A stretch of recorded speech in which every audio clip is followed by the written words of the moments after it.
안녕하세요. 저는 저를 반기지 않았던 시댁으로 시집을 가서 마음고생이 많았었던 여자입니다. 1년 남짓의 짧은 결혼 생활이었지만 그동안 했던 마음고생은 참 심했던 것 같아요. 전 시댁 사람들은 저를 인정하지 않고 내쫓으려고 혈안이 돼 있었던 것 같고 결국 저는 치를 떨며 그 집에서 나와야 했죠. 하지만 그게 억울하거나 속상하지 않습니다. 왜냐면 그 사람들은 저를 쫓아냄과 동시에 본인들 역시 모든 것을 잃고 낭떠러지로 떨어졌거든요. 도대체 저에게 어떤 일들이 있었는지 그 사연에 대해 얘기해 보겠습니다. 저는 부모님 없이 할머니 손에서 쭉 자라왔고 19살에 할머니가 돌아가신 후로는 줄곧 혼자 살아왔습니다. 유일하게 기댈 곳이 할머니였는데 할머니마저 돌아가시고 너무 막막했죠. 할머니랑 같이 살던 집은 월세였는데 어리고 마땅한 돈벌이가 없었던 제가 그 월세를 계속 내기는 힘들었습니다. 그래서 보증금만 야금야금 까먹다가 나오게 되었고 고등학교 졸업하면서 월세가 싼 고시원을 얻었어요. 그리고 바로 공장 생산직으로 취업을 하게 되었습니다. 그 회사는 부품 관련 제조 회사였는데 규모가 크진 않아도 특화된 기술이 있어서 오래되고 탄탄한 회사라고 했죠. 저는 말단 생산직이긴 했지만 그래도 감사한 마음으로 열심히 일을 했습니다. 사정상 대학교는 못 갔지만 나중을 생각하면 대학교는 나오는 게 좋을 것 같더라고요. 그래서 회사 일을 하면서 야간 대학도 다니게 되었습니다. 다행히 교대 근무가 없이 주간만 일하는 생산직이라 가능했던 일이었어요. 일도 하고 학업도 병행하다 보니 쉬운 건 아니었지만 그래도 회사 복지도 좋고 근무 환경도 나쁘지 않아서 감사한 마음으로 다녔습니다. 특히 회사 대표님이 참 좋으신 분이었어요. 60대의 여자 대표님이셨는데 일할 때는 냉철하고 진지하셨지만 기본적으로 인품이 좋으시고 정이 많으신 분이었죠.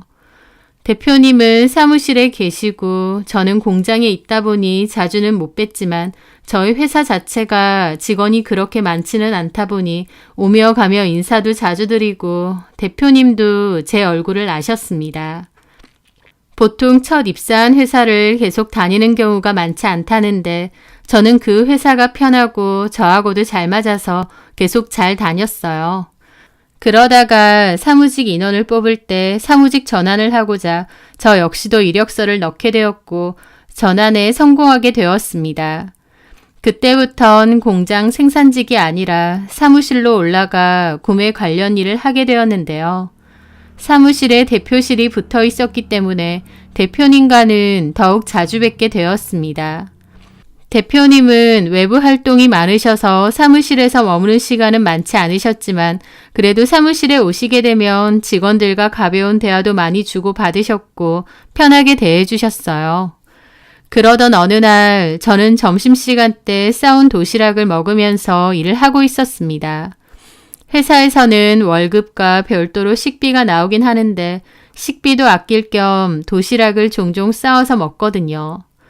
텅 빈 사무실에서 혼자 식사를 했고 다 먹어서 치우고 있는 중에 대표님이 들어오시더라고요. 저는 도시락을 치우다 말고 일어나서 인사를 했죠. 대표님 오셨어요? 막 식사를 끝내느라 대표님이 들어오신 게 조금 민망하기도 하더라고요. 그리고 혹시 사무실에서 음식 냄새 날까봐 걱정이 되기도 했습니다.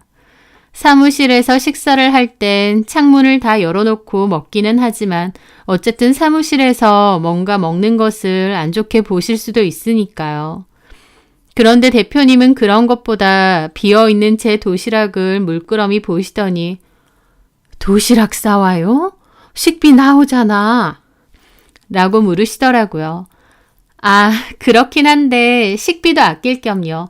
실은 고시원 계속 살다가 몇 달 전에 원룸으로 옮겼는데 그 바람에 월세도 좀 오르기도 했고 야간대 학자금도 갚아야 되고 돈 들 일이 많아서요. 저는 멋쩍은 기분으로 대답을 했습니다. 대표님은 제 말에 고개를 끄덕이시더라고요. 영미 씨 쭉 지켜봤는데 참 열심히 사는 것 같아. 아, 아닙니다. 영미 씨 보고 있으면 꼭 예전에 나를 보는 것 같아. 나도 영미 씨 같은 때가 있었거든. 그 말에 저도 좀 놀랐죠. 여자 대표로서 번듯한 회사 운영을 하고 있고 늘 여유롭고 온화한 표정을 짓고 계시다 보니 힘든 일 한번 안 겪고 탄탄대로로 사셨을 것 같은 이미지셨어요. 그런데 저랑 비슷할 때가 있었다고 하시니 놀랐죠. 그러면서 대표님은 본인의 과거 얘기를 짤막하게 들려주셨습니다. 대표님은 어렸을 때 부모님이 돌아가셔서 저처럼 부모님이 안 계시다고 했어요. 그리고 중학생 무렵부터 이모 집에 얹혀 사셨다고 했죠. 그러다가 남편분을 만나셨고 지금의 회사를 함께 설립하고 운영하셨다고 했어요. 대표님의 남편분은 초기 공동 대표님이신데 제가 입사하기 15년 전에 병환으로 돌아가셨다고 했습니다. 남편분이 돌아가신 후에는 대표님은 홀로 회사를 운영하셨다고 하더라고요. 이쪽 계열은 주로 남자들이 많은 직군이다 보니 여자였던 대표님은 참 많이 힘들고 뒤에서 눈물 흘릴 일도 많으셨대요. 하지만 그럴수록 더 독하게 회사를 운영하셨고 그 회사가 현재까지 잘 유지가 되어 오고 있었던 겁니다. 그리고 어렸을 때 이모가 오갈 데 없는 자기를 걷어 먹여준 게 너무 고마워서 이모 아들이었던 사촌 동생을 저희 회사의 이사 자리에 앉히셨다고 했습니다. 그 이사분은 저희 회사의 최 이사님이라는 분이셨어요. 대표님과 최 이사님이 사촌 지간이라는 건 진작에 알았는데 그런 비하인드 스토리가 있는 줄은 몰랐죠. 사실 최 이사님은 회사 내에서 일을 못하기로 소문이 자자합니다. 저도 같은 사무실에서 일하다 보니 최 이사님이 일을 정말 못하고 대표님한테만 잘 보이려고 한다는 걸 익히 보게 되었죠. 최 이사님은 대표님과 사촌 지간인데도 성격도 너무 다르고 욕심도 많으시고 부하 직원들한테도 좀 함부로 하시는 편이에요. 그래서 회사 내에서 평판은 그리 좋지 않습니다. 하지만 대표님의 사촌 동생이다 보니까 아무도 함부로 못했죠. 하여튼 대표님은 제가 과거에 본인과 많이 닮아 있다면서 쭉 지켜봤는데 정직하고 성실한 것 같아서 저를 참 좋게 보셨대요. 저를 좋게 봐주셨다고 하니 저도 너무 감사했죠.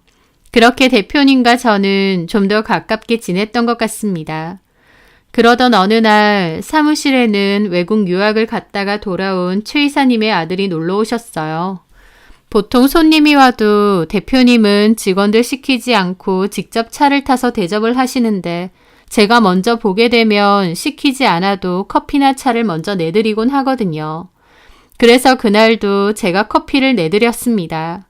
그러면서 최 이사님 아들하고도 처음 서로 얼굴을 보게 되었어요.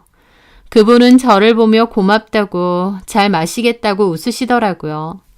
저도 별 생각 없이 자리를 비켜드렸는데 그날 최 이사님 아들은 저를 보고 첫눈에 반했다고 했습니다. 제가 자기가 그토록 원하던 이상형이라고 하면서요. 저를 잘 알지도 못하면서 제 외모만 보고 이상형이라고 했다니. 처음엔 저도 그분이 별로였습니다. 별다른 관심도 없었고요. 게다가 다른 직원들에게 들어보니 최 이사님의 아들은 말은 유학파라지만 유학이라기보다 거의 외국에서 놀다 온 거라고 하더군요. 공부도 그닥이고 별다른 능력도 없다고 했습니다. 한마디로 아버지인 최 이사님이랑 비슷한 논팽이과라고 했죠. 돈 쓰는 거 좋아하고 놀러 다니는 거 좋아한다고요. 그런 말을 들으니 더 별로였습니다.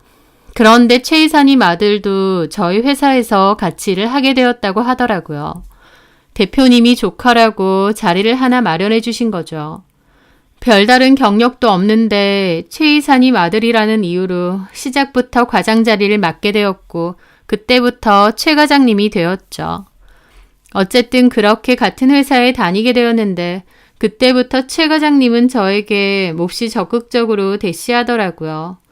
저는 처음에는 최 과장님이 저에게 추근덕대는 느낌이라 싫었고 별로 관심도 없었습니다. 하지만 정말 꾸준하게 또 오랫동안 저에게 관심을 표하고 마음을 표현했어요. 저도 한결같이 저에게 마음을 표현하는 걸 보면서 마음이 조금씩 달라지기 시작했죠. 내가 뭐라고 나를 이렇게 한결같이 좋아해 줄까 싶기도 하고요. 그래서 결국 마음을 열게 되었고 최 과장님과 저는 교제도 하게 되었습니다. 사귀는 동안은 저에게 정말 잘했고 갖은 선물 주고 매일 저 데려다 주고 틈만 나면 결혼하자고 하더군요. 저도 살면서 남자가 저한테 그렇게 헌신하고 잘하려고 한 건 처음이다 보니 좋기도 하고 감동받기도 했습니다. 이 사람은 나를 정말 좋아하는구나 싶기도 하고요. 최 과장님은 저에게 결혼하자는 얘기를 자주 했었다 보니 저도 최 과장님과 결혼을 하게 되면 어떨까라는 생각도 했었습니다. 그런데 저희가 교제하는 것을 최 이사님과 최 이사님 사모님이 알게 되었어요. 다 같은 회사지만 그래도 회사 안에서는 사귀는 걸 티내지 않으려고 노력했는데 결국 들키게 되었죠. 그참에 최 과장님은 결혼 허락도 받겠다고 했는데요. 제 생각 이상으로 최 이사님과 사모님의 반대는 몹시 심했습니다. 최 이사님은 회사에서 아예 저를 투명인간 취급하고 노골적으로 싫어하셨어요. 자기 아들이랑 사귀는 제가 못마땅한 거죠. 게다가 최 이사님 사모님은 대놓고 저에게 연락을 하셔서 말도 하셨습니다. 우리 아들하고 그만 만나라. 회사 잘리고 싶지 않으면 정리해라 라고 하시고요. 저도 그런 얘기까지 들으면서 최 과장님과 사귀어야 되나 비참했고 최 과장님에게 이별을 고하기도 했어요. 하지만 저랑 죽어도 못 헤어지겠다고 한 건 최 과장님이었습니다. 자기가 부모님을 설득하겠다고 하면서 자기를 믿고 조금만 기다려달래요. 그리고 최 과장님은 저희의 교제 사실을 대표님에게 알렸습니다. 대표님도 한 회사를 다니면서도 저희가 교제한다는 거 몰랐기에 꽤나 놀라셨던 것 같더라고요. 그러면서 하루는 저에게 따로 얘기 좀 하자고 하셨어요. 최 이사님 사모님이 완강하게 저를 싫어하셨기 때문에 대표님 역시도 저에게 그만 만나라고 말하실 줄 알았습니다. 그런데 대표님은 저보고 물으시더라고요. 최 과장하고 결혼 전제로 만난다던데 맞아? 네. 영미 씨는 최 과장이랑 결혼하고 싶어? 저는 최 과장님을 좋아한다고 했고 대표님은 두 사람 뜻이 정 그렇다면 최 이사에게 내가 잘 얘기해 주겠다고 하셨습니다. 제 선택을 응원해 주신다는 거였죠. 그리고 대표님은 최 이사님과 최 이사님 사모님에게 한영미 씨는 좋은 사람이고 며느리감으로도 훌륭하다고 최 과장한테도 좋은 아내감이 될 거라고 얘기하셨답니다. 최 이사님이 대표님의 회사에서 일하는 만큼 최 이사님 집안에서의 대표님 입김은 아주 셌거든요. 대표님이 하라는 대로 거의 따르는 분위기였습니다. 그런 대표님이 나서서 저희 결혼을 밀어주시니까 최 이사님과 최 이사님 사모님도 결국 결혼을 허락하겠다고 하셨죠. 그렇게 최 이사님과 최 이사님 사모님은 저에게 예비 시부모님이 되었습니다. 그런데 결혼식 전부터 저에게 말하시더군요. 결혼은 하되 혼인신고는 좀 늦게 하라고요. 요즘은 혼인신고 다 늦게 하는 추세인데 굳이 빨리 해서 뭐가 좋느냐고요. 그 사이에 혹시 아이라도 가지면 그때 혼인신고해도 되지 않느냐고 하시면서요. 어머님이 그렇게 말하시길래 저도 알겠다고 했습니다. 어머님은 그리고 한동안은 분가하지 말고 시댁에서 같이 살았으면 좋겠다고도 하셨어요. 제가 부모님 없이 자라왔다 보니 가족으로서 정도 고플 것 같고 데리고 있으면서 필요한 것도 좀 가르쳐 주겠다고 하시면서요. 물론 저도 시부모님과 같이 살아야 된다는 게 걱정도 되긴 했습니다. 하지만 결혼도 허락해 주셨는데 그런 것까지 거절할 순 없었어요. 그래서 어머님이 원하시는 대로 혼인신고도 늦게 하기로 했고 시댁에서 당분간 합가해서 살기로 했죠. 그때까지 저는 몰랐습니다. 바보 같았던 건지 너무 순진했던 건지. 시부모님은 저를 며느리로 드릴 생각이 없었지만 대표님 눈치 때문에 일단 결혼식은 시킨 것 뿐이었어요. 하지만 저를 진짜 며느리나 가족으로 받아들이실 생각은 없었던 거죠. 결혼식은 일단 시키되 제 입에서 이혼하겠다, 더 이상 못 살겠다 소리가 나오게 만들어서 당신 아들이랑 갈라서게 만들 작정이셨던 것 같습니다. 신혼여행 갔다 오자마자 시집살이와 저를 향한 냉대가 시작되었거든요. 시부모님의 요청으로 저는 결혼과 동시에 회사는 그만두게 되었습니다. 결혼했으니 당분간은 살림도 배우고 아이도 빨리 가졌으면 좋겠다고 하셨거든요. 그렇게 신혼여행 갔다 오고 나서부터 바로 시댁에서 지냈는데 어머님은 제가 그 집에 사는 첫날부터 저를 괴롭히기 시작했습니다. 아버님도 저희 남편도 냉장고 안에 들어간 음식은 안 좋아하니 반찬을 매번 새로 만들라고 하셨고 화장실 청소도 매일 하라고 하셨어요. 제가 조금도 쉬는 건 못 보겠다는 건지 각종 집안일을 하루가 빠짐없이 시키셨습니다. 상부장 그릇들 다 꺼내서 닦아놓으라고 하시고 갑자기 창고 청소를 시키질 않나, 이불 빨래 밟아서 다 해놓으라고 하시질 않나, 어쩌다 약속이 있어서 나가겠다고 말씀드리면 그렇게 네 맘대로 살 것 같으면 뭐하러 결혼하고 뭐하러 들어와서 산다고 했느냐고 화를 내셨습니다. 그렇다 보니 저는 약속도 잡지 못하고 외출도 잘 못하고 그 집에 매여서 집안일만 해야 했어요. 하지만 갖은 집안일과 노동으로 몸이 힘든 것보다 진짜 힘든 건 마음이었습니다. 어머님은 툭하면 저더러 고아라서 보고 배운 게 없으니 이렇게라도 살림하는 걸 배워봐야 된다고 잘 그러셨습니다. 사실상 살림을 가르쳐 주신다기보다 그냥 공짜 노예 들인 듯 집안일 무리하게 시키고 괴롭힌 거지만요. 게다가 막말도 정말 심하셨습니다. 평소에는 저에게 좀 차갑게 말하시는 편이에요. 제가 뭘 물어보면 미간 찌푸리고 그것도 모르냐는 식으로 귀찮아하시면서요. 그런데 어머님은 약주를 잘 드셨는데 술을 드시고 나면 폭발하듯 저에게 막말을 퍼부으셨습니다. 내 아들 인서울 4년제 나오고 유학까지 갔다 온 유학파인데 어쩌다가 고아에다가 야간대학 겨우 졸업한 공순이 출신인 너하고 결혼을 시켰는지 모르겠다며 네가 무슨 수로 대표님을 꼬셨는지 모르겠는데 넘 볼 건 넘 봐야 되는 거 아니냐는 소리도 하시고 고함도 잘 지르셨어요. 평소에는 싸늘함 그 자체이고 취기가 오르면 제가 너무 마음에 안 든다고 막말을 있는 대로 퍼부으시는 거죠. 저는 어머님이 그럴 때마다 무섭고 너무 힘들었습니다. 뭘 어떻게 해야 할지 모르겠고 어머님이 술만 드셔도 무서워서 어쩔 줄을 모르겠더라고요.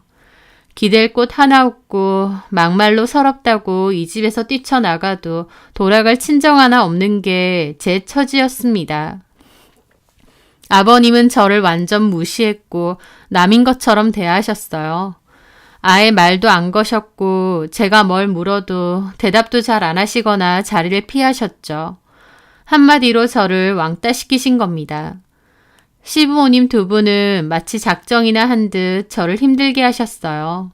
하지만 정말 힘든 건 시부모님보다 남편의 행동과 달라진 마음이었죠. 남편은 결혼 전에는 저에게 간이고 쓸기고 다 빼줄 것처럼 그렇게 잘해주고 저밖에 없는 것처럼 굴었지만 막상 결혼하고 나서는 180도 태도가 달라졌습니다. 잡은 물고기에 밥 안 주는 정도가 아니라 아예 물도 안 갈아주고 죽든 말든 방치하는 수준이었죠. 저랑 결혼 못하면 죽을 거라고 할 땐 언제고 집에 있는 저에게 더 이상은 흥미를 못 느끼는 듯 밖으로만 돌았습니다. 어머님의 막말이 너무 상처가 돼서 남편에게 하소연이라도 할라치면 남편은 되려 엄마가 그럴 수도 있지. 내 앞에서 우리 엄마 욕하는 거야? 라면서 벌컥 화를 내기도 했습니다. 평소에 별로 효자도 아니면서 자기 부모님 역성만 들고 저에게 네가 알아서 잘해라, 네가 좀 잘해라, 눈치껏 마음에 들게 좀 행동하라며 저를 비난했습니다. 그리고 저를 무시하는 것도 심했어요. 한 번은 남편 친구들을 다 같이 만난 적이 있는데 거기에서 대놓고 다른 친구들 와이프와 저를 비교하더라고요. 누구 와이프는 교사고, 누구 와이프는 약사고, 누구 와이프는 친정 아버지가 건물주고, 자기 친구들 와이프들은 다 잘났는데 저는 거기에 비교하면 너무 떨어진답니다. 그러면서 그 모임 자리에서 대놓고 우리 와이프가 나 꼬셨잖아. 나 처음 회사에 인사하러 갔던 날 일부러 커피 들고 와서 나한테 눈웃음 치더라고. 상향은 한번 해보려고 작정한 거지. 라면서 자기 친구들하고 와하하 웃는 겁니다. 저도 바로 옆에 있는데요. 너무 기가 막히고 수치스럽고 비참했죠. 내가 언제 그랬느냐고 따졌더니 뭘 그렇게 발끈하느냐며 농담 아니냐고 예민하게 받아들이지 말라고 하더라고요. 자기 친구들 앞에서 와이프인 저를 우스운 꼴 만들어 놓고 농담이니 예민하게 받아들이지 말라고 하는 겁니다. 저는 그 이후로 다시는 남편 친구들 모임에 따라가지 않았어요. 남편은 그런 저보고 자격지심이 심하고 예민하다며 오히려 제 탓을 하더라고요. 집안에서 저를 투명인간 취급하며 왕따시키는 아버님. 술만 먹으면 나한테 할 말 못할 말 구별 없이 막말 퍼붓는 어머님. 대놓고 나 무시하고 잡힌 물고기 취급하는 남편까지. 제 결혼 생활은 처음부터 마지막까지 단 한순간도 행복한 적이 없었습니다. 당연히 저도 결혼 잘못했구나 싶었어요. 남편이 내가 너무 좋다고 나 없으면 안 되겠다 그러고 저도 가정을 꾸리고 싶은 마음이 있어서 결혼한 건데 내가 너무 쉽게 결혼을 결정한 건가 뒤늦게 후회가 밀려왔습니다. 애초에 저를 마음에 안 들어하고 헤어지라고 종용했던 시부모님이 있었는데 내가 왜 그 반대를 무릅쓰고 결혼을 했을까 아차 싶고 제 발등을 찍고 싶더라고요. 그렇게 저의 매일은 쳇바퀴처럼 굴러갔습니다. 누가 공을 알아주지도 않는데 하루 종일 시댁의 집안 살림을 해야 했고 저는 마치 그 집의 가전제품 중 하나가 된 듯한 기분마저 들었죠. 사람 취급 아무도 안 해주는 가전제품이요. 남편은 이를 핑계로 얼굴 보기가 힘들 정도로 밖으로만 돌았고 힘든 결혼 생활을 툭 터놓고 얘기할 사람도 제 편도 하나도 없었습니다. 제 속에서는 점차 우울이 쌓여갔고 너무 지치게 되었어요. 그러던 와중 한 번은 대표님이 집에 놀러 오셨습니다. 대표님은 콕 집어서 저 먹으라고 사왔다며 과일 상자들을 잔뜩 가지고 오셨죠. 저를 위해서 누군가 그렇게 해준 게 처음이라 너무 감동이었습니다. 어머님은 대표님 앞에서는 저에게 잘해주는 척 했어요. 자애로운 시어머니인 척, 저 위해주고 배려해주는 척 했죠. 철저히 대표님 앞에서만요.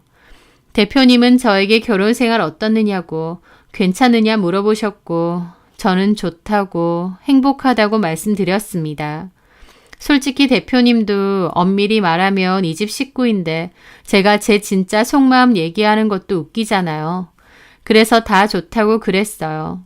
그맘때 저는 이혼이나 그 집에서 나가야 된다는 선택지도 생각 못하고 살았던 것 같습니다. 혼인신고도 안 했겠다, 못 살겠으면 그냥 나오면 되는 건데 그때는 왜 그랬는지 그 단순한 결심조차도 못하고 벙어리 냉가슴으로 끙끙 앓고 살았죠. 그런데 제가 생각보다 이혼하겠다, 이 집에서 나가겠다 소리를 안 하니까 시부모님, 특히 어머님은 저를 더욱 괴롭히신 것 같아요. 왜냐면 그맘때 어머님은 어떤 여자를 집에 잘 데리고 왔는데요. 그 여자의 이름은 장혜연이었고 저랑은 비슷한 또래였는데 프리랜서 첼리스트라고 하더라고요. 어머님과 친한 집안의 딸이라고 했고 알고 보니 원래 어머님이 며느리감으로 점 찍어둔 여자였다고 했습니다. 그 여자는 집도 좀 사는 편이고 부모님들끼리도 친한 모양이었어요. 그래서 어머님은 그 여자를 며느리로 드리고 싶었던 모양이고 저희 남편과 자리도 만들어준 모양인데 정작 저희 남편은 그 여자에게 관심이 없었던 것 같더라고요. 그 여자가 외모가 좀 떨어지는 편이었다 보니 저희 남편은 그 여자에게 관심이 없었던 거죠. 하지만 어머님은 그 여자가 너무 마음에 든 듯했습니다. 친정도 잘 살고 어머님하고도 죽이 잘 맞는 편이었으니까요. 그래서 적당히 아들을 구슬려서 그 여자를 며느리로 맞이할 생각이셨던 것 같은데 정작 아들은 저랑 결혼하겠다고 우겨대고 대표님까지 저랑 결혼시키라고 하니 제가 더 마음에 안 드셨던 거죠. 어머님은 그때부터 저 보란 듯이 그 여자를 집에 잘 데리고 오셨어요. 그 여자도 마치 본인이 며느리인 양 시댁에 편하게 잘 드나들었고 저를 무슨 그 집의 식모 마냥 취급하더라고요. 어머님 하면서 저희 어머님하고 잘 지냈고 어머님 역시 그 여자를 예뻐했습니다. 네가 내 며느리였으면 얼마나 좋았겠느냐 라는 소리를 저 들으라고 자주 하셨어요. 그 여자도 그러게요. 그럼 너무 좋았을 텐데 라는 소리를 잘했었죠. 하지만 저희 남편은 그 여자에게 이성적인 관심이 별로 없으니 그냥 친구처럼 지냈어요. 그럼에도 어머님은 자꾸 그 여자와 저희 남편이 만날 수 있게 자리를 만드는 것 같았습니다. 당연히 제 입장에선 기가 막힐 노릇이었죠. 멀쩡히 아내인 제가 있는데 저는 투명인간 취급하고 그 여자랑 아들을 엮으려고 혈안이 되어 있었으니까요. 한 번은 저녁 식사 자리에 그 여자를 초대해서는 가족 다 같이 둘러앉아 식사를 하는데요. 정작 저는 자리에 앉지도 못하게 하고 반찬 내와라, 물 내와라, 후식 내와라 부리는 사람 취급하시더라고요. 남편도 제가 그러고 있든 말든 신경도 안 쓰고 그 여자도 마치 자기가 그 집의 며느리인 양 자연스럽게 식사도 하고 저희 남편하고 얘기도 하고요. 저는 내가 여기서 뭐하고 있나 현타가 세게 왔습니다. 그리고 다음날 어머님에게 진지하게 얘기 좀 하자고 했어요. 어머님은 저를 받아들이실 마음이 전혀 없으신 거죠. 그럼 결혼 허락은 왜 하신 거예요? 그 말에 어머님이 그러시더라고요. 그걸 몰라서 묻니? 형님이 너를 좋아하고 며느리로 추천을 워낙 하니까 어쩔 도리가 없었다. 어머님에게 형님은 저희 대표님을 말하십니다. 한마디로 대표님이 저를 추천하니 어쩔 수가 없었다는 거예요. 내 남편도 우리 아들도 형님네 회사에서 일하고 이래저래 얽혀있는 게 많은 관계니까 형님네 말을 거스를 수는 없지. 너도 그거 모르지 않잖아. 그거 다 알고도 결혼한 거 아니야? 나나 명호 아버지가 너 마음에 안 들어 한다는 거 다 알고 결혼해놓고 이제 와서 왜 모른 척이야? 제가 무슨 노력을 해도 저를 받아들이실 마음 없으신 거죠. 아니, 왜 없겠어? 네 의지에 달렸겠지. 다만 내가 보기엔 네가 우리 집에 어울리려고 뭘 노력하는지 모르겠다. 너는 이상하게 우리 집하고 섞이지가 않아. 그리고 네가 먼저 말 꺼냈으니 나야말로 물어보자. 너 같으면 너 같은 며느리 받아들이는 거 흔쾌히 허락하겠어? 저 같은 며느리가 뭔데요? 친정 없고 돈 없고 그렇다고 직업이 좋기래 능력이 좋기래 뭐 하나 가진 거 하나 없잖아. 뭐 빤질한 외모 하나? 그것도 뭐 별거 있니? 우리 명호한테는 공장에서 일하는 네가 신선하게 좀 느껴졌나 본데 봐라. 명호도 진작에 마음 떴잖니. 너는 애초에 우리 집하고 어울리지도 않아. 이제 주제 파악했어? 사람이 장난감도 아니고 애초에 제가 싫으시면 끝까지 반대하시지. 대표님 앞에서는 허락하시고 뒤에서는 이렇게 비참하게 만드신다는 게 이해가 안 돼요. 너야말로 이해가 안 된다. 눈치가 없는 건지. 어머니, 혹시 저 쫓아내고 혜연 씨를 며느리로 드리고 싶으세요? 나는 원래 혜연이를 우리 집 며느리로 드리고 싶었어. 혜연이네 아버지 교수고 우리 집하고도 수준 차이도 맞아. 혜연이 며느리로 들여서 딸처럼 지낼 생각이었는데 갑자기 네가 굴러 들어왔으니 네가 좋게 보이겠어? 네가 나라고 생각해봐라. 네가 좋게 보이겠냐고. 어머님의 진심을 직접 듣게 되었고 많은 생각이 들더군요. 애초에 나를 환영하지도 반기지도 않는 집에 시집을 왔고 제 편은 하나도 없었습니다. 알고 있었지만 새삼스럽게 너무 비참했고 외롭고 쓸쓸했어요. 시작부터 잘못 끼워진 단추구나 라는 것을 완벽하게 깨닫게 되었고 서글펐습니다. 저는 마음속으로 이혼을 생각했습니다. 하지만 이대로 이혼을 하게 되면 너무 억울하고 허무할 것 같기도 했습니다. 그래서 저는 남편에게 대화를 좀 하자고 했죠. 어쨌든 둘의 결혼 생활이니 남편하고 얘기를 해봐야 했어요. 내가 만약 이 집에서 더 못 살겠다고 하면 당신은 어떻게 할 거야? 이 집을 나가자고? 엄마 아빠가 그렇게 해주신대? 당신이랑 나랑 결혼한 거잖아. 우리 가정이면 우리가 선택해야 되는 거 아니야? 난 여기서 나갈 생각 없어. 나가려고 하면 집 살 돈이 있어야 되는데. 너 돈 있어? 엄마가 여기서 한 5년 살면 집 하나 구해준대. 5년? 지금도 죽을 지경인데 5년을 어떻게 살아? 뭘 죽어? 우리 엄마 아빠가 뭘 어쨌다고? 내가 어떻든 당신은 나갈 생각 없다 이거지? 당신이야말로 오버 좀 하지 마. 부모도 없이 자랐으니 이제라도 시부모를 부모라고 생각하고 좀 살아. 생각의 전환을 해보란 말이야. 그만 징징거리고. 뭐라고? 지금 말 다 했어? 아우, 집에 들어오기가 싫다. 네 우중충한 얼굴 보고 있자면 들어오기가 싫어. 그러면서 남편은 자리를 피해버리더라고요. 저는 이혼을 하지 않고 여기서 더 지낼 이유가 없다는 걸 확고하게 알았습니다. 기회를 봐서 얘기를 하고 집을 나가야 했죠. 혼인신고도 안 했기에 이혼도 아니었습니다. 그저 저만 이 집에서 나가주면 되는 거였죠. 그게 너무 억울하고 분하더라고요. 그러던 저는 마치 기회처럼 우연히 어머님과 남편이 나누는 대화를 엿듣게 되었습니다. 그날도 남편이 거래처 사람들과 술자리를 갖고 늦게 들어온다고 했습니다. 저는 새벽 1시까지 싱숭생숭한 기분으로 잠을 이루지 못했어요. 남편도 그때까지도 오지 않았고요. 그러던 저는 목이 너무 말라 2층인 방에서 1층으로 내려왔습니다. 그런데 아직 술자리를 가지느라 집에 안 오는 줄 알았던 남편은 주방에 어머님과 앉아 있더군요. 조용조용히 무슨 대화를 나누는 중이었고 저는 계단에서 그 대화를 듣게 되었습니다.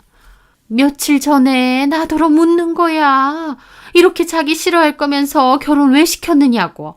아니 그걸 몰라서 지금 묻고 있어? 그래서 엄마 뭘 했는데? 아 뭐라고 하겠어. 솔직하게 말했지. 너 마음에 안 들었고 너도 알지 않느냐. 형님 말만 아니었으면 내가 미쳤다고 저걸 며느리로 맞이해? 네가 쟤 아니면 죽겠다 그래도 나는 절대 안 된다고 할 참이었어. 으이그 하여간 네가 문제야. 적당히 데리고 놀다가 끝내지 무슨 저런 거랑 결혼까지 하겠다고 해서 골치 아프게 만들어. 아, 나도 그때는 눈이 뒤집혔었어. 엄마도 알잖아. 나 뭐에 하나 꽂히면 끝장 보는 거. 잘한다 아주 그냥. 내가 그때 너한테 뭐라고 했어. 연애는 해도 결혼은 안 된다고 그랬지? 엄마 말 무시하고 결혼하니 이제 후회가 돼? 내가 그냥 적당히 놀다가 결혼은 혜연이랑 하라고 했잖아. 혜연이네 부모가 갖고 있는 땅이 얼만데. 아, 혜연이는 너무 못생겼잖아. 다 뜯어 고쳐도 그 모양이 정이 안 가. 얼굴 뜯어먹고 살래? 그 정도면 귀티나고 예쁘지 무슨 얼굴 타령이야. 그래서 네가 원하는 대로 결혼하니 좋냐? 처가덕 하나도 못 보고 집불도 없는 저런 애랑 결혼하니까 좋으냐고. 아, 나도 그때는 콩깍지가 씌어서 결혼하겠다고 난리친 건데 살아보니 엄마 말대로 별로긴 해. 너무 집불도 없는데 내가 뭐에 씌었나 싶기도 하고. 그러니까 너 나중에 사업 물려받을 거잖아. 사업할수록 처가가 든든해야 되는데 어디서 저런 고아를 데리고 와. 아이고 이 맹추야. 아, 그래서 이제라도 혜연이랑 잘해보려고 하잖아. 뒤늦게 정신 차렸네. 그래서 혜연이랑 여지껏 있다가 온 거야?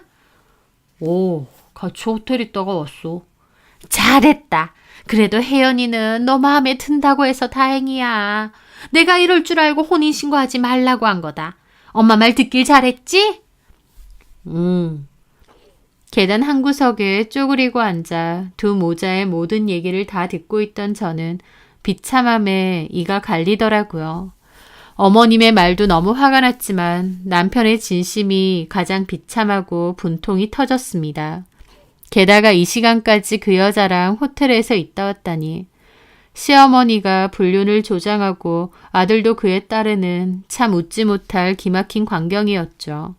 그 계단에 웅크려 앉아있던 저는 이혼을 해야겠다고 굳은 결심을 했습니다. 이 더러운 집구석에서 내가 나가준다. 저 인간들하고 인연을 끝내겠다 생각했어요. 물론 혼인신고를 안 해서 이혼이 아니라 혼인관계 해소겠지만 어쨌든 저도 더 이상 그 결혼 생활을 유지할 마음은 없었습니다. 하지만 너무 분통 터졌어요. 제가 장난감도 아니고 적당히 결혼시켰다가 마음에 안 드니 내쫓으려고 하고 제가 부모도 없고 기댈 곳도 없다고 사랑 가지고 장난쳐도 되나요? 자기들 입맛대로 취하고 버려도 되나요? 저 역시도 곱게 나갈 생각은 없었고 또 그날 엿들은 두 모자의 대화는 저에게 좋은 기회가 되기도 했습니다. 저는 변호사 사무실을 찾아가 상담을 했고 혼인신고를 하지 않아 이혼은 아니지만 사실혼 관계에서 상간소송은 가능하다는 답변을 듣게 되었습니다. 사실 그날 어머님과 남편의 대화를 들었을 때 저는 몰래 주머니에 있던 폰으로 녹음도 했어요. 저는 계단에서 녹음을 한 거긴 하지만 다행히 새벽 시간이라 워낙 조용하기도 해서 소리는 작아도 두 사람의 대화가 녹음은 잘 됐더군요. 본인들 입으로 저를 내쫓으려고 했고 불륜을 조장하고 심지어 그 여자와 이 시간까지 호텔에 있었다고 남편 입으로 말했으니까요. 게다가 저는 좀 더 확실하게 하기 위해서 몰래 남편 폰을 뒤졌고 그 여자와의 카톡 대화도 어렵지 않게 얻어낼 수 있었습니다. 그 증거들로 위자료 소송을 진행하기로 했는데 그 피고는 남편, 그 여자, 그리고 시부모님이었습니다. 직접적인 외도를 저지른 남편과 그 여자, 그리고 불륜을 조장한 시부모님에게도 위자료 소송을 걸기로 한 거죠. 그리고 저는 틈틈이 제가 혼자 살 집을 구했습니다. 그나마 다행이라면 다행인 건 시댁에 합가를 했기 때문에 별다른 혼수가 들어가지 않았고 제 돈도 고스란히 들고 있다는 거였어요. 침대 정도만 새로 샀거든요. 그게 다행이기도 하면서 씁쓸하기도 하더라고요. 애초에 새 가구 사지 말라고 한 것도 저를 빨리 쫓아내려고 한 계획이었구나 싶었으니까요. 하여튼 저는 그렇게 집도 구하고 상간소송 준비도 다 마쳤습니다. 언제 얘기를 하고 나갈까 생각하던 와중 어머님이 저 혼자 김장 다 하라고 배추를 엄청 사오신 거예요. 쌓여있는 배추를 보고 더 이상 여기 못 있겠다 싶더라고요. 저는 한숨과 함께 말씀드렸습니다. 못하겠습니다. 뭐라고? 못해? 네. 그리고 저는 앞치마도 벗었죠. 원하시는 대로 저 이 집 나갈게요. 명우 씨랑 끝내겠습니다. 이제 됐나요? 그 말에 어머님은 좀 놀란 것 같기도 하고 또 화색이 띈 것 같기도 했습니다. 드디어 저를 쫓아냈구나 싶기도 한 표정이었죠. 그러면서도 말은 얘 좀 봐라. 집 나간다면서 뭐가 이렇게 당당해. 저 며느리로 받아들일 생각은 없으시다면서요. 그 혜연이라는 여자 며느리로 받아들이세요. 어차피 최명우랑 그 여자 그렇고 그런 사이잖아요. 그 말에 어머님은 헛기침을 하시더라고요. 다만 최명우, 장혜연, 그리고 어머님 아버님에게 위자료 소송은 걸 겁니다. 그 말에 어머님은 화들짝 놀라시더라고요. 위자료 소송이라니! 얘가 아주 웃기네. 뭔 위자료? 아들 불륜 조장해놓고 그 정도 대가도 안 치르려고 하셨어요?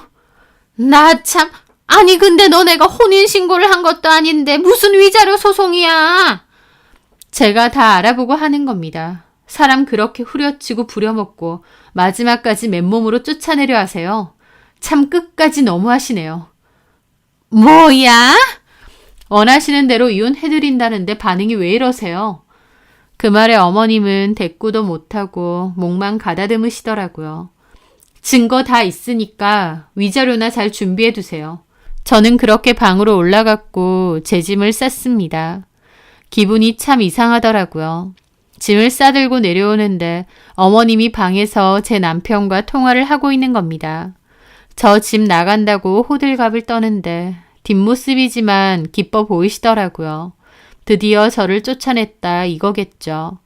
본인들이 나가라고 한 것도 아니고 제가 제 입으로 못 살겠다고 한 거니까 나중에 대표님에게 말하기에도 덜 민망할 거라는 계산이 있어 보였습니다. 저는 코웃음 치며 짐 들고 나왔습니다. 그리고 속으로 생각했죠. 그래, 원하는 대로 나간다. 근데 나만 나가는 거 아니다. 내가 뭘 들고 나가는지 똑똑히 지켜봐라. 라고요. 그게 무슨 소리냐고요. 제가 계단에서 숨어 어머님과 남편의 대화를 녹음하던 날, 그 두 사람의 대화에는 더 놀랄만한 일도 있었습니다. 그게 뭐냐고요. 바로 대표님을 배신하고 저희 회사의 핵심 정보를 동정업계에 넘기려는 수작이었죠.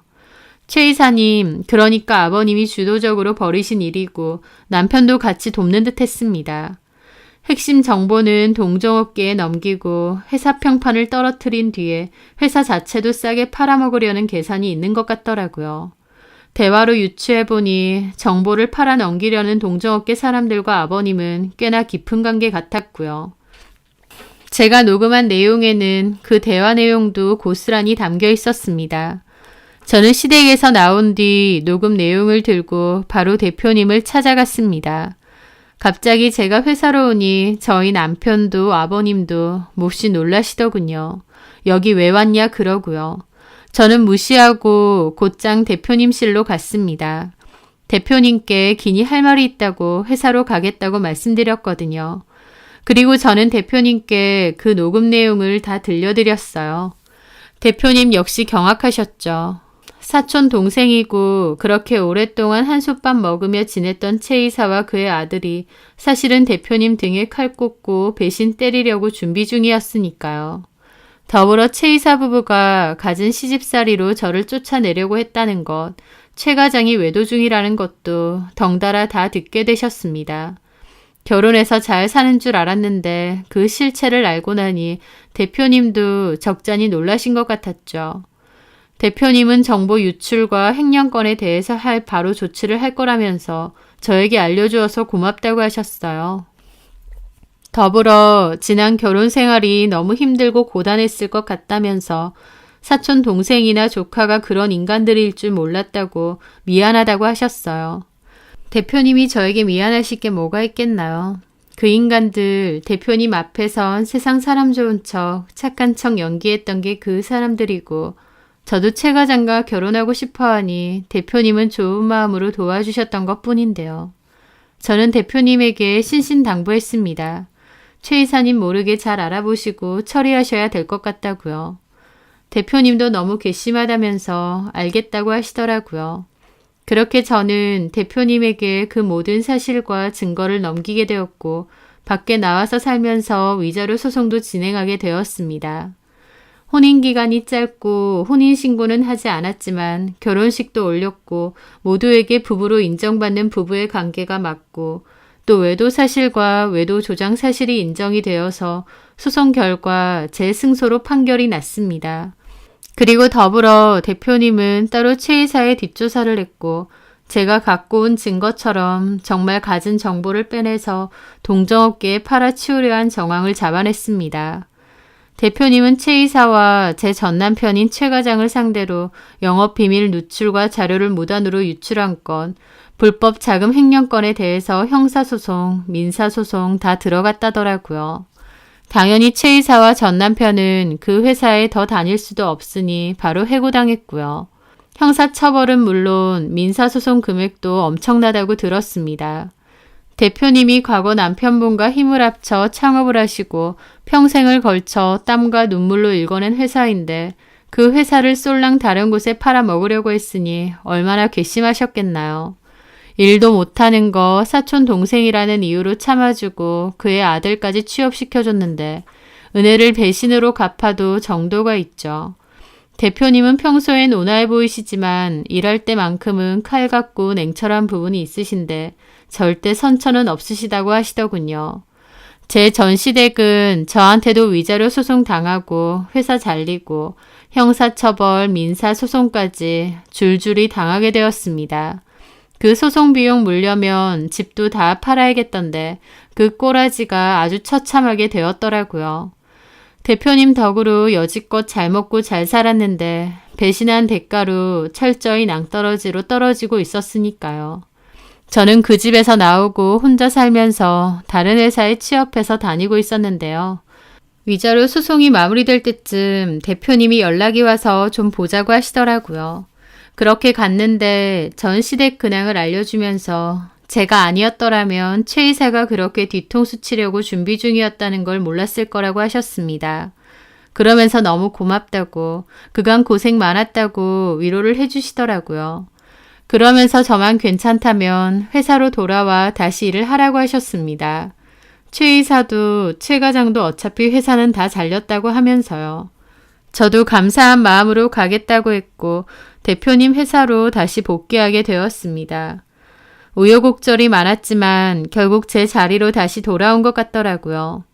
제가 마음에 안 들어서 쫓아내려고 혈안이 돼 있었던 전 시댁 식구들. 원하는 대로 나와주었지만 그 집안 식구들의 더러운 속셈과 비밀도 함께 들고 나온 덕분에 대표님의 회사도 무사할 수 있었고 저도 마냥 억울하지만은 않게 되었습니다. 지난 힘든 과거랑은 덮어두고 더 열심히 살려고 합니다.